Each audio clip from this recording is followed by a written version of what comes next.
आज हम हिंदी विषय में साहित्य विविधा इस पुस्तक से एक बूंद सहसा उछली यह साहित्य देखेंगे। इसका एक भाग हम देखेंगे।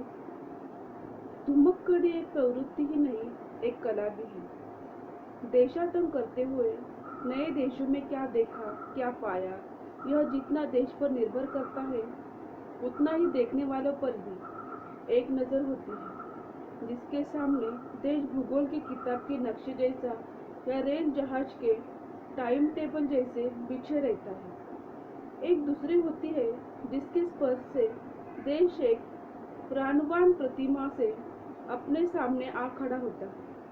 आप उसकी बोली ही नहीं, हृदय की धड़कन तक सुन सकते हैं। एक बूंद सहसा उछली के लेखक की दृष्टि ऐसी ही है। वह देश में नहीं, काल में भी यात्रा करते हैं। जो प्रदेश वह अपने सामने लाता है उसका सांस्कृतिक परिपार्श्व भी अपनी आंखों के सामने रूप ले लेता है। जिस चरित्र को वह अपने सम्मुख खड़ा करता है उसकी एक चितवन में एक पूरे समाज के इतिहास की झांकी आपको मिल जाती है। यात्रा साहित्य हिंदी में यो भी बहुत अधिक नहीं है, पर ऐसी पुस्तक तो अद्वितीय है।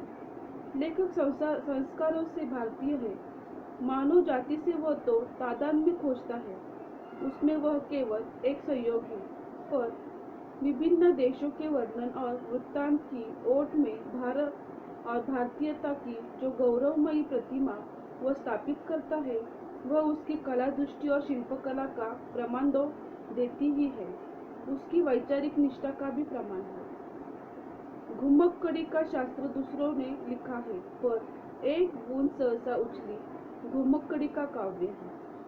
उसमें मंत्र नहीं, आत्मा बोलती है। यात्रा वृत्तांत में लेखक के स्थलों और चेहरों की अविस्मरणीयता झांकियां दिखाई है। नश्वरता से मुक्त करने वाले जिस आलोक छुए अपनेपन की बात पुस्तक के शीर्षक देने वाली कविता में है, वह पुस्तक में सर्वत्र बिखरा है। पाठक को एक वर्ग अवश्य ऐसा होगा जो कि पुस्तक पढ़ने समझने के बाद स्वतंत्र रूप से निर्णय करना चाहता है उसकी राय में इस पुस्तक में क्या है, और उस पर इसका तनिक भी प्रभाव नहीं पड़ेगा कि मैंने उसके विषय में क्या कहा था। निसंदेह एक दूसरे वर्ग ऐसा भी होगा जिससे पुस्तक पढ़ने से पहले अपने पक्की धारणा बना रखी होगी कि क्या उसे मेरी पुस्तक में पाना है। इस वर्ग को भी इसके प्रयोजन नहीं होगा कि मैंने भूमिका में पुस्तक के विषय में क्या क्या कहा है या कि पुस्तक में ही क्या कहा है, इसलिए पुस्तक में जो कुछ है उसके बारे में कोई सफाई मुझे नहीं देनी है। क्या क्या वह नहीं है इसी के बारे में दो एक शब्द कहना चाहता हूँ। यह पुस्तक मार्गदर्शिका नहीं है।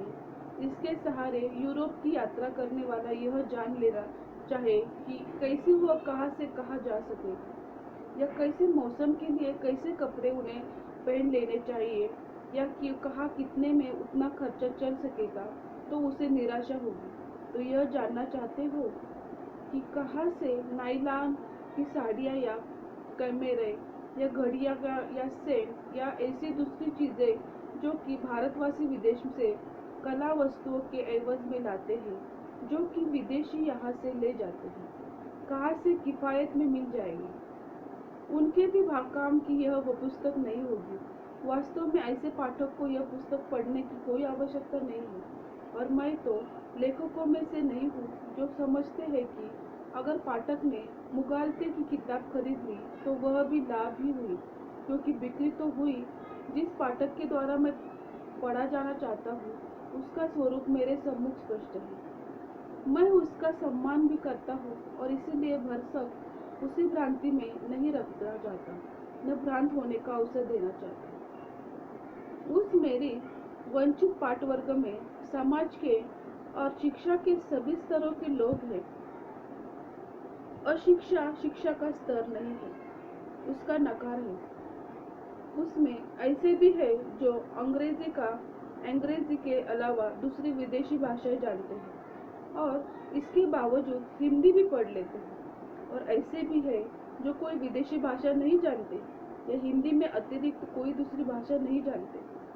उनमें ऐसे लोग हैं जो उनके बार पश्चिम और पूर्व के विभिन्न देशों की सैर कर आए हैं। जो जाने वाला हो या न हो, विदेशी यात्रा के सपने देखते हैं।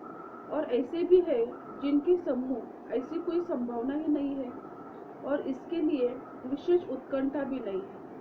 वास्तव में इन सब बातों में से कोई भी पाठक की कसौटी नहीं है। मेरा पाठक संवेदनशील हो, उसमें उससे चाहता हूँ, क्योंकि बिना इसके वह उसे नहीं अपना सकता जो मेरी संवेदना में ग्रहण किया। जो स्वयं संवेदनशील नहीं है, वह यह नहीं पहचानता कि सबकी संवेदना अलग अलग होती है। उसके निकट संवेदना का भी एक बना बनाया ढांचा रहता है। वह किसी अनुभव को तद्वत ग्रहण ही नहीं कर सकता, केवल उसके टुकड़े करके अलग अलग खांचों में रख सकता है। मतलब जो पुस्तक में लेखक ने लिखा है, उसकी भावनाएं, उसकी संवेदना समझने के लिए संवेदनशील व्यक्ति की होना जरूरी है। उसके मन में भी वो भाव होने चाहिए, समझने की बुद्धि होनी चाहिए। अगर नहीं है तो वो दूसरों की संवेदनशील की भावना या उनका कहना नहीं समझ सकता है। पाठक उदारमता हो, यह भी मैं जानता हूँ। बिना इसके वो दूसरों के विचारों का सम्मान नहीं कर सकता, बल्कि वह शायद अपने भी विचार नहीं रख सकता, क्योंकि अनुदार विचार तो अपनी उपलब्धि नहीं, रूढ़ी की ही देन है। पाठक अनुभव के प्रति खुला हो, जीवन से प्रेम करता हो। यह भी मैं चाहता हूँ। जो अनुभव के प्रति खुला नहीं है, उसे दूसरे के अनुभव से भी क्या प्रयोजन हो सकता है। और जो जीवन से प्रेम नहीं करता, उसके निकट अनुभव का ही क्या मूल्य है। जीवन प्रेम हो तभी तो अनुभव को धन के रूप में पहचाना जा सकता है। तभी संपन्न और दरिद्र की पहचान के आधार आर्थिक मूल्य न रहकर मानवीय मूल्य हो जाते हैं। जीवन के मूल्य ही तो मानवीय मूल्य है। वास्तव में जो ऐसे पाठक हैं, उन्हें यह भी नहीं बताना होगा कि पुस्तक में क्या नहीं है। उसकी सदाशिवता और सत्ता स्वयं निरक्षीर करती चलेगी। उन्हें जो मिलेगा उतना ही केवल उनकी नहीं, बल्कि मेरी भी उपलब्धि है। जो नहीं मिलेगा वह उनमें है, ऐसा करने में हठधर्मी मैं न करूँगा। क्या ऐसे पाठक बहुत थोड़े हैं जो पढ़ते हैं बुक्स। वो कहा जाता है कि मैं अभिजात वर्ग का हूँ, कहने वाले के निकट अभिजात का जो भी अर्थ हो, और इसीलिए अल्पसंख्यक पाठकों के लिए लिखता हूँ। अभिजात पाठकों के लिए कोई क्यों नहीं बूझकर अपने पाठकों की संख्या कम करना चाहेगा, यह मैं नहीं जानता। हर कोई मेरा लिखा हुआ जरूर पढ़े रही, ऐसा मेरा कोई आग्रह नहीं है, ऐसा कोई अवेचन भी कामना भी नहीं है। किंतु हर कोई मेरा पाठक हो सकता है, ऐसा मैं मानता हूँ।